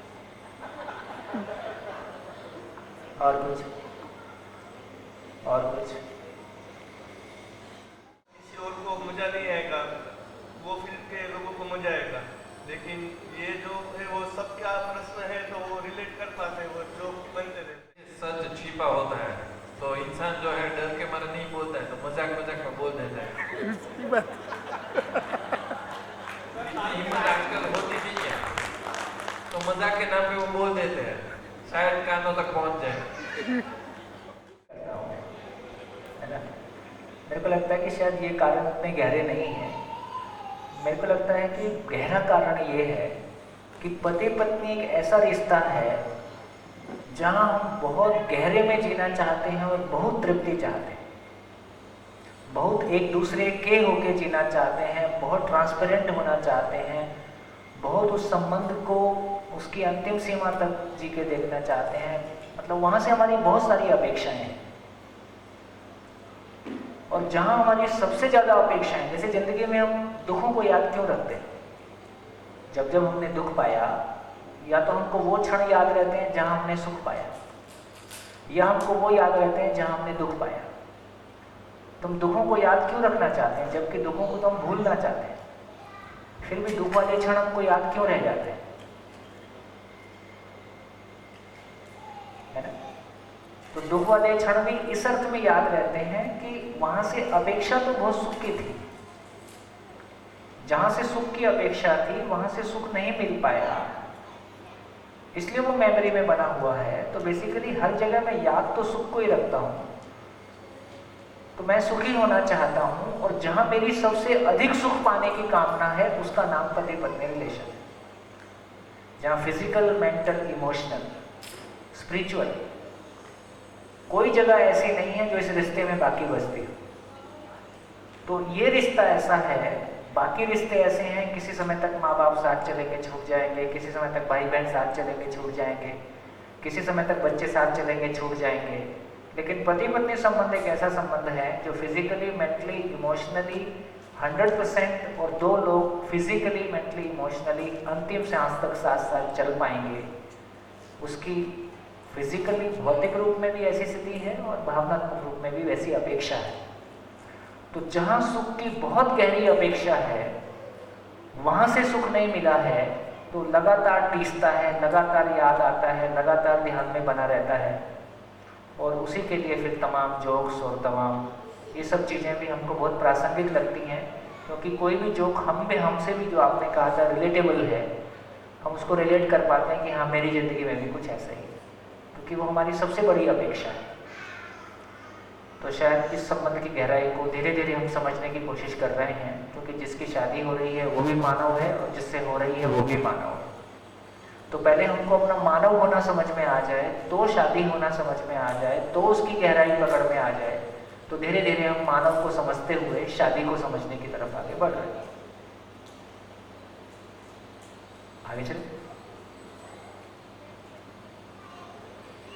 हाँ जी, तो कहाँ पहुँच गए? कहाँ थे हम? हाँ, मानना शिफ्ट हो जाए। कहीं और थे? नहीं थे ना? तो तुम्हारे क्वेश्चन का तो आंसर इतना ही है कि हम लोगों की जब शादियां हो रही थी तो काफ़ी चीज़ें फिक्स थी। तो लड़की इस माइंडसेट से शादी करती थी कि मेरे को दूसरे परिवार में जाके अपनी जगह बनानी है और उसको सफल करना ही है, चाहे झेलना कुछ भी पड़े। तो मानसिक तैयारी बहुत बड़ी थी। जैसे फौज में लड़ने वाले आदमी को, हर आदमी जॉब के लिए जाता है, लेकिन फाइनली उसकी ट्रेनिंग ऐसी होती है कि वो मरने के लिए तैयार हो जाता है। तो विवाह के लिए कंडीशन ऐसी थी कि एक लड़की को ये मानसिक रूप से जबकि उस समय की अनिश्चितताएं बहुत ज़्यादा थी, स्ट्रगल बहुत ज़्यादा थी, लेकिन फिर भी एक लड़की अपने आप को उसके लिए तैयार करती ही थी कि उसके घर में जो भी वातावरण था, आस पड़ोस का जो वातावरण था, सब मिला के कि उसको एक दिन पराया धन, है ना। बहुत सारी ऐसी कंडीशनिंग है और घर में चर्चा होती है, समाज में हो रही है, तो धीरे धीरे उसका मन तैयार हो रहा है और वो दूसरे परिवार में जाके तमाम विपरीत परिस्थितियों के बावजूद भी वहाँ स्ट्रगल वो टिकेगी और उसमें अपने आप को सफल करेगी और उसको झेल लेगी। आस्था का एक ऐसा वातावरण बना हुआ था। दूसरा, अभी की जो सारी स्थितियाँ हैं उसमें लॉजिक आया, एजुकेशन आई, जॉब आई, तो तमाम तरह की परिस्थितियाँ बदल गई। अब इन बदली हुई परिस्थितियों में अब कोई झेलने के लिए तैयार नहीं, और यदि मानसिक रूप से देखेंगे तो दोनों ही पति हो गए, इसमें गलती नहीं है। और पुरानी कंडीशनिंग भी शामिल है, तो पुरानी कंडीशनिंग भी चालू है, इधर ये नया लॉजिक भी आ गया है। अब इसमें मिसमैच हो गया है कि कहाँ जाके चीज़ें सेटल होंगी। तो मेरे को लगता है कुछ ख़राब हो गया, मैं ऐसा नहीं बोल रहा हूँ। एक ट्रांजिशन का दौर है, ट्रांजिशन का दौर है जब हम मान्यताओं के पुराने एक सेट स्ट्रक्चर से निकल के एक नए स्ट्रक्चर की ओर जा रहे हैं, और बीच में एक दौर है जब पुराना मॉडल भी चल रहा है, नया मॉडल भी चल रहा है, और अपने अपने तरीके से चीज़ें इवॉल्व हो रही हैं। इसलिए एक अनिश्चितता थोड़ी दिखाई देती है। मेरे को लगता है कि हो सकता है आने वाले, हम तो बहुत सारे पेयर्स को देख रहे हैं, हमारे घर में भी देख रहे हैं, बाहर भी देख रहे हैं, जिन लोग थोड़ी इस रिश्ते की गहराई को समझ के शादी की तरफ जा रहे हैं। वाकई में दो दोस्त कैसे हो सकते हैं और एक दूसरे के लिए कंपैटिबिलिटी क्या हो सकती है, और यदि पति पत्नी दो दोस्त हो गए तो इससे बढ़िया कोई दुनिया नहीं हो सकती। यदि ये दो पति पत्नी आपस में दो अच्छे दोस्त हो पाए और दोनों एक दूसरे के लिए कंपैटिबल हो पाए, दोनों एक दूसरे के पूरक हो पाए, तो इससे सुंदर कोई दुनिया नहीं, इससे सुंदर कोई साथ नहीं हो सकता है जो हमेशा आपको सपोर्ट करता है, और बहुत बड़ी सपोर्ट दोनों के लिए है। तो इसको समझने की ज़रूरत तो है, धीरे धीरे उसको ये भी कारण शिफ्ट होने का कि जो हम ये हमारा रिश्ते का जो मूल्यांकन करते हैं, या तो मानव का मूल्यांकन करते हैं, वो मूल्यांकन करने की जो वजह है वो अब सिर्फ पैसा और भौतिक सुख रह गई है, नहीं कि सहनशीलता, नहीं कि उदारता, नहीं कि खंड। तो ये भी एक कारण हो सकता है ऐसा। ये तो मम्मी को लेके नहीं जाता हूँ ना, पापा चलो मेरी कंपनी में बन नहीं रही है ना, आप साथ चलो, ऐसे मैं नहीं करता।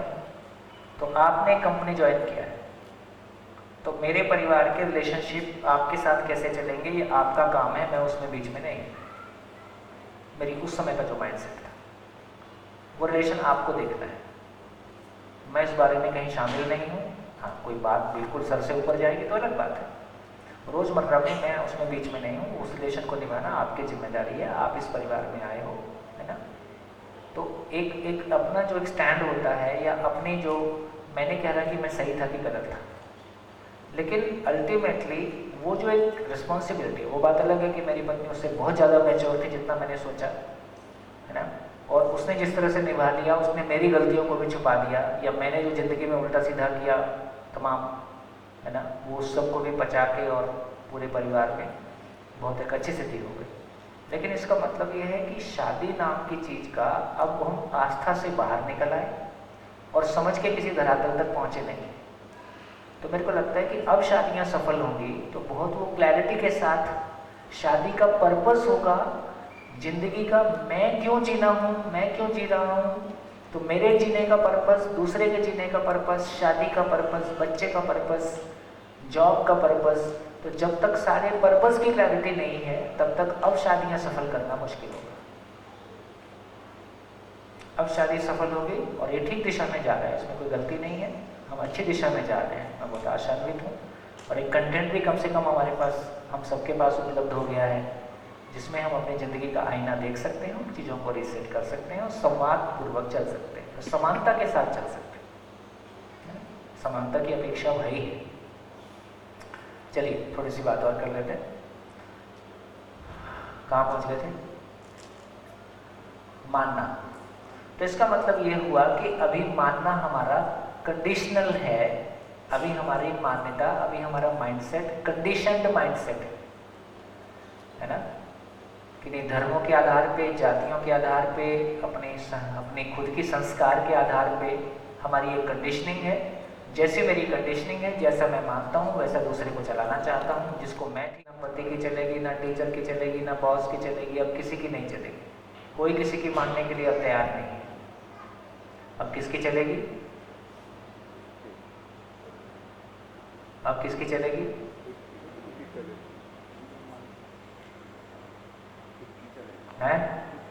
हैं? जोर से बोलो। खुद की चलेगी। खुद की चलेगी। खुद की तो अब कहाँ चलेगी? खुद की तो अब तक चला ही रहे थे, कहाँ चलेगी? बस अब किसी की नहीं चलेगी, अब केवल नियम की चलेगी। अब किसी व्यक्ति विशेष की नहीं चलेगी, अब केवल एक की चलेगी, जो सबके लिए सुखद है, जो सबके लिए सही है ना। तो जो सबके लिए सही है अब उसी की चलेगी, अब और किसी की नहीं चलेगी। अब कोई किसी की मानने के लिए तैयार नहीं है। हाँ, कोई चीज़ ऐसी है जो हम सबके लिए समान रूप से सुखदायी है तो उसी के साथ हम चल सकते हैं।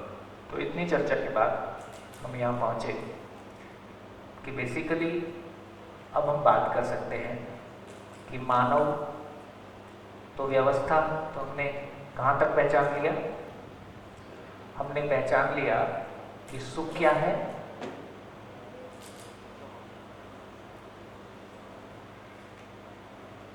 व्यवस्था को समझना, समझ में आता है तो उसका प्रमाण है कि हम जी पाते हैं, और जीना हुआ है तो इसका प्रमाण है कि हम दूसरों के समझने में सहयोगी हो पाते हैं। हम किसी को समझा दें ये संभव नहीं है। दूसरा समझना चाहता है तो हम सहयोगी हो सकते हैं, दूसरा नहीं समझना चाहता है तो कैसे समझना चाहेगा उसके लिए भी कोई प्रयास कर सकते हैं।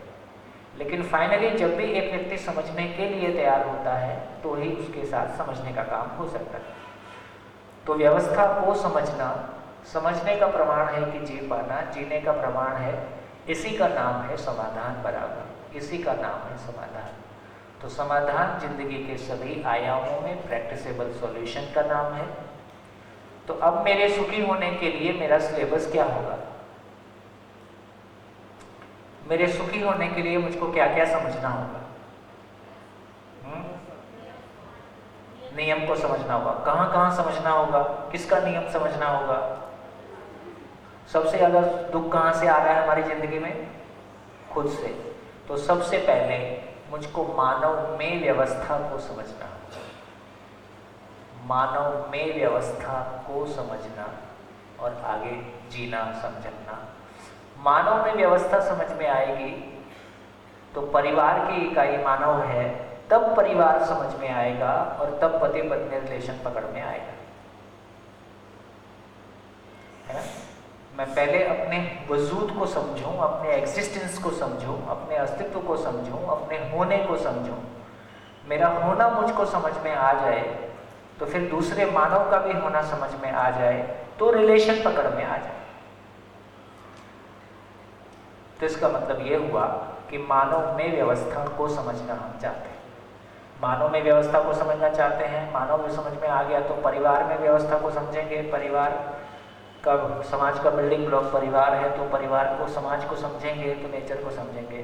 तो मानव, परिवार, समाज और नेचर, चार ही जगह हर मानव का जीना होता है। एक मानव के रूप में हम सांस लेते हैं, जिंदा रहते हैं तो नेचर के कारण, ठीक है। किसी परिवार में हम जन्म लेते ही हैं और परिवारों के समूह के बीच में हम रहते ही हैं। कल को हमारे बच्चे की शादी होगी तो लड़की कहाँ से आएगी? समाज से आएगी, है ना। कल को हमारी बेटी भी जाएगी तो कहाँ जाएगी? समाज में जाएगी। तो फाइनली समाज हम सबका आंगन है ना। इस आंगन रूपी समाज, तो व्यक्ति के रूप में, परिवार के रूप में, समाज के रूप में और नेचर के रूप में, ये चार ही आयाम सभी के जीने के हैं। थोड़ी सी बात करके आज की चर्चा को पूरी करते हैं, फिर और बात करेंगे। तो देखिए, कहाँ से चले थे, कहाँ पहुँचे? कौन बताएगा? लिंक कौन बताएगा? कहाँ से चले थे, कहाँ पहुँचे? और उसके रीजंस हमने एक्सप्लोर किए थे। सबसे पहला तो हमारा पहला क्वेश्चन ये था। देन हमने आगे इस चीज़ को एक्सप्लोर किया कि उन इनसिक्योरिटीज़ का रीज़न या फिर उसको लेकर डिस्कशन का कारण क्या है। उस डिस्कशन का कारण ये था कि दुनिया में कोई भी यूनिवर्सल रीज़न नहीं है इस चीज़ को करने का, बट हमारे इंडिविजुअल रीजंस हैं और या फिर लॉज ऑफ नेचर हैं। थोड़ा माइक दूर कर। और दूसरी चीज़ कि हम इस चीज़ को लेकर कंफ्यूज शायद इसलिए हैं बिकॉज हमारी खुद की रिस्पॉन्सिबिलिटीज़ रिफ्लेक्ट होती हैं जब हम किसी के साथ रिलेशनशिप में आते हैं।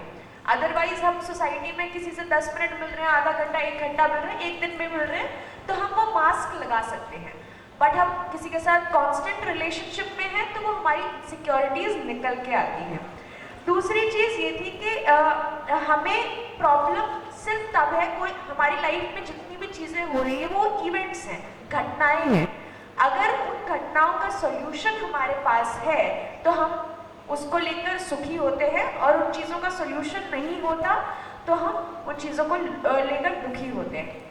In the end it's all about clarity, कि हमें उस घटना की या उस इवेंट की क्लैरिटी कितनी है या हमारे पास सोल्यूशन कितना है, दैट लीड्स टू हमारा उस चीज को लेकर इमोशन क्या है, सुख का इमोशन है या दुख का इमोशन है। फिर हमने बात करी थी कि एक दुनिया में जब एक बच्चा आता है तो वो क्यूरियस होता है, उसको जस्टिस चाहिए, उसको वो ऑनेस्ट होता है, बट 20 साल 25 साल में हमारा सोसाइटी, हमारा फैमिली ये मिलजुल कर उसे कॉन्स्टेंटली शिफ्ट करने की कोशिश करता है कि मनी सब कुछ है, हमें अपने कंफर्ट जोन को नहीं करना शिफ्ट। तो उसके पीछे कारण क्या है, और जब हम उन रिलेशनशिप में ये सारी चीज़ें ढूंढते हैं तो वो रिलेशनशिप एक तरीके से टॉक्सिक बन जाता है। और फिर हमने बात करी थी कि लिविंग और जीना और जिंदा रहना का डिफरेंस, उसकी बात लेके अभी तक हमने जितनी चर्चा की है उसमें हमने ये पाया कि आदमी मूलतः सुखी होना चाहता है, इसमें कोई शंका नहीं है। वो अच्छा करे बुरा करे किसी सुख की तलाश में ही करता है। दूसरा हमने ये भी पाया कि जब भी मुझको ये पता चलता है कि मुझसे गलती हुई है, अभी किसी और को पता नहीं है, किसी को पता नहीं है, केवल मुझको पता चला है कि मुझसे गलती हुई है, ये मुझको स्वीकार होता है, ये मेरे को सुखद लगता है कि दुखद लगता है? कैसा लगता है? दुखद लगता है। इससे एक बात का कंक्लूजन हमारे पास आता है कि हर गलती का रिजल्ट दुख के रूप में हमको महसूस होता है, किसी को पता चले ना पता चले। तो क्या हम यहाँ ये कह सकते हैं कि धरती का कोई भी मानव मूलतः गलती करना नहीं चाहता है? कह सकते हैं इस बात, है ना? दुनिया का कोई भी मानव जो आज संसार में कितने ही बुरे से बुरे नाम से जाना जाता है, वो किसी माँ से ही पैदा होता है, और जब वो किसी माँ से पैदा होता है तो जन्म से जिज्ञासु है, न्याय का याचक है, सत्यवक्ता है। वो मूलतः सुखी होना ही चाहता है, सुख की निरंतरता ही चाहता है। और जब भी कभी मुझको अपने भीतर अपने अधूरेपन का एहसास होता है, अपने भीतर किसी गलती का एहसास होता है, ये मेरे लिए सुखद इमोशन नहीं है। इसलिए कोई भी मानव अधूरेपन के साथ जीना नहीं चाहता है, गलती के साथ जीना नहीं चाहता है, गलती करना नहीं चाहता है, ऐसा स्वीकारा जाए, है ना? तो एक कंक्लूजन आया कि धरती पे हर मानव मूलतः गलती करना नहीं चाहता है। यहाँ तक ठीक है? लेकिन गलती करता है कि नहीं करता है? करता है कि नहीं करता है? करता है। क्यों करता है? तो कहा कि वो सुखी होना चाहता है, वो सफल होना चाहता है, वो अपनी आवश्यकताओं की पूर्ति चाहता है। यदि उसको लगता है कि सुखी होने के लिए, अपनी आवश्यकताओं की पूर्ति के लिए, सफल होने के लिए कोई गलती करना आवश्यक है, या गलती किए बिना वो सफल नहीं होगा, सुखी नहीं होगा, है ना? क्योंकि सुख को वो टाल नहीं सकता है, सफलता को वो टालना नहीं चाहता है, इसलिए वो कोई ना कोई गलती कर देता है। यहाँ तक ठीक है ना? मैंने तमाम इंजीनियरिंग कॉलेजेस में और आर्ट्स कॉलेजेस में सर्वे करके देखे हैं, तो इंजीनियरिंग कॉलेजेस के सर्वे ये कहते हैं कि 95% लड़के ये कहते हैं कि सर सफल होना चाहते हैं, उसके लिए कोई भी गलती करना पड़ेगा चले। इंजीनियरिंग कॉलेज में ही गर्ल्स ये बोलती हैं सर छोटी गलती करना चाहेंगे, बड़ी गलती करना नहीं चाहेंगे। आर्ट्स वाले कॉलेज में 65% लोग ऐसा बोलते हैं कि सफल होना चाहेंगे, उसके लिए कोई भी गलती करनी पड़ेगी। तो जैसे जैसे हम प्रोफेशनल एजुकेशन की तरफ जाते हैं, जैसे जैसे हम प्रतिभाशाली वर्ग की तरफ जाते हैं, उसके लिए असफलता को नकारना, असफलता को स्वीकार करना, जिंदगी को ही अस्वीकार करना है। तो वो किसी भी कीमत पे सफलता पाना ही चाहता है, इसलिए गलती करने की कोई भी होगा, किसी भी कीमत पे गलती करना स्वीकार हो जाता है। तो मूल बात क्या निकली कि मानव मूलतः गलती करना नहीं चाहता है, नंबर 1, लेकिन गलती करता है। क्यों करता है? तो वो सुखी होना चाहता है, सफल होना चाहता है, अपनी आवश्यकताओं की पूर्ति चाहता है। यदि उसको लगता है कि सुखी होने के लिए, सफल होने के लिए गलती करना आवश्यक है, या कभी कभी वो तो अपने सुखी होने का, सफल होने का प्रयास करता है और जमाना उसको गलती के रूप में पहचानता है। इसका मतलब है, इसको उल्टा करके देखा जाए तो क्या लगता है, सभी मानव सुखी होना चाहते हैं, सभी मानव सफल होना चाहते हैं कि कुछ ही लोग सफल होना चाहते हैं? सभी सफल होना चाहते हैं।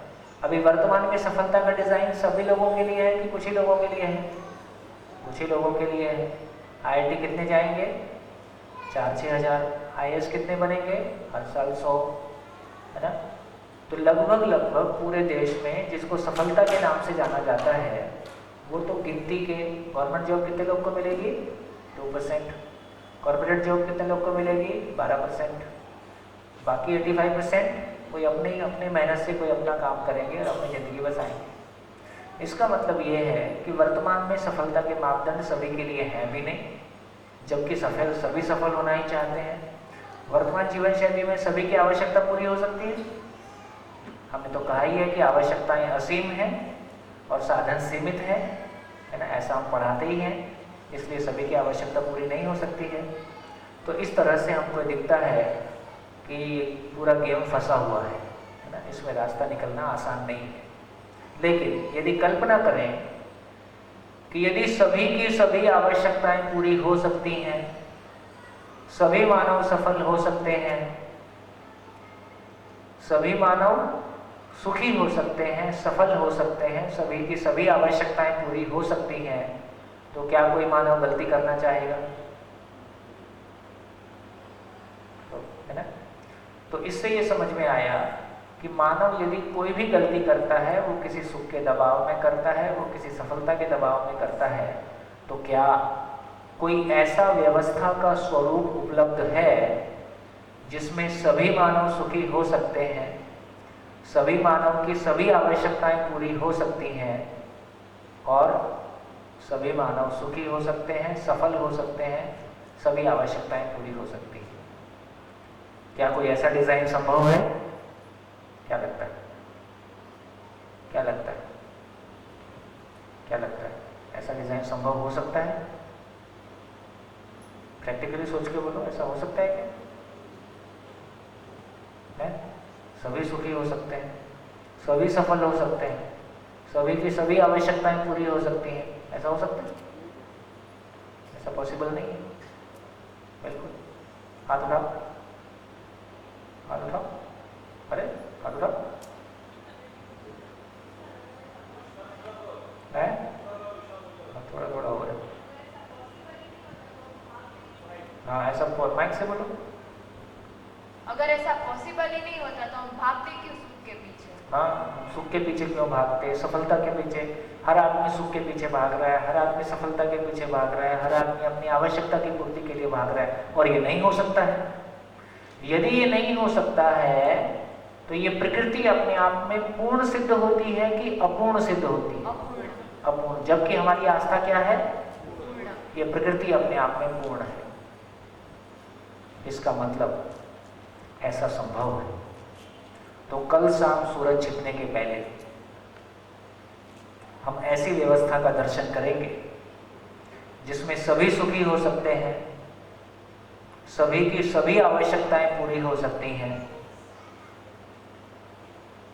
और सभी सफल हो सकते हैं, और हर पति पत्नी बहुत सुखपूर्वक जी सकते हैं, बहुत एक दूसरे के साथ में डूब के जी सकते हैं और खुश हो सकते हैं। ठीक? कल शाम सूरज छिपने के पहले।